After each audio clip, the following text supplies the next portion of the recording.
Mongol साम्राज्य के संस्थापक चंगेज खां के गुलाम के तौर पर भारत आया मलिक अंबर मुगलों से बहुत ज्यादा चिढ़ता था।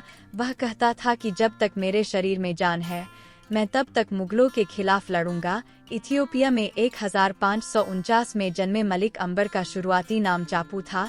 इथियोपिया से भारत आने के दौरान मलिक अंबर को कई बार बेचा गया था। आखिर में उसे चंगेज खां ने खरीदकर अपना गुलाम बनाया।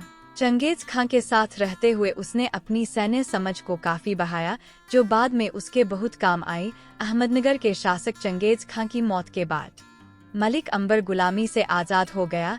डॉक्टर राधे श्याम की किताब life and times of Malik Ambar के मुताबिक बाद के समय में मलिक अंबर इतना ताकतवर हुआ कि उसने मुगलों को दक्कन में पूरा कब्जा नहीं करने दिया।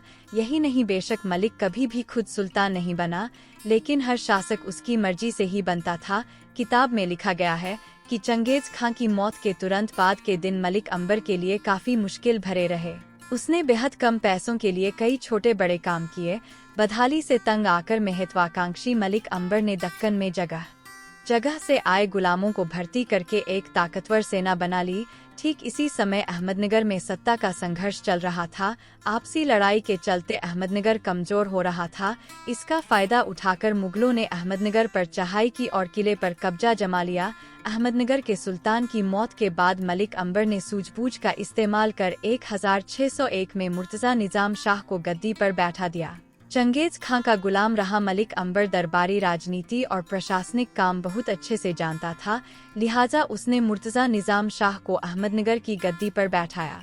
जरूर, लेकिन शासन की कमान पर्दे के पीछे रहते हुए अपने ही हाथों में रखी। यही नहीं, मलिक अंबर ने मुर्तजा निजाम शाह से संबंध मजबूत बनाने के लिए अपनी बेटी की शादी उससे कर दी। इसी दौरान अकबर की मौत हुई और मुगलों की कमान उनके बेटे सलीम यानी जहांगीर के हाथों में आ गई थी। मुगल साम्राज्य की कमान संभालते ही जहांगीर ने सबसे पहले दक्कन पर ध्यान दिया। उसे पता चला कि मलिक अंबर अकबर की कब्जाई दक्कन की जमीन को वापस छीनता जा रहा है। उसने अपनी सेना को दक्कन की जमीनों को वापस मुगल साम्राज्य में शामिल करने के लिए भेज दिया, लेकिन जहांगीर की काफी बड़ी सेना भी मलिक अंबर के कारण दक्कन में पैर नहीं जमा पाई। जहांगीर की बड़ी सेना मलिक अंबर की छापामार युद्ध नीति के सामने टिक नहीं पाई। मलिक अंबर ने जहांगीर की सेना का मुकाबला करने के लिए घुड़सवारों की छोटी छोटी टुकड़ी बनाई। ये टुकड़ी छापामार युद्ध नीति के तहत हमला करती थी और मौका पाते ही भाग जाती थी। अंबर मलिक की ताकत 1610 तक बहुत ज्यादा बढ़ गई थी। उसने मुगलों के कब्जे वाले अहमदनगर के किले को फिर से वापस ले लिया था। जहांगीर जब उससे जीत नहीं पाया तो उसने अपनी खींच निकालने के लिए एक पेंटिंग बनवाई। पेंटिंग में जहांगीर को मलिक अंबर के कटे सिर पर बाण चलाता हुआ दिखाया गया था। हालांकि जहांगीर कभी भी मलिक अंबर को शिकस्त नहीं दे पाया। किशोर मुर्तजा निजाम शाह अहमदनगर में मलिक अंबर के बढ़ते कद और प्रभाव से परेशान होने लगा।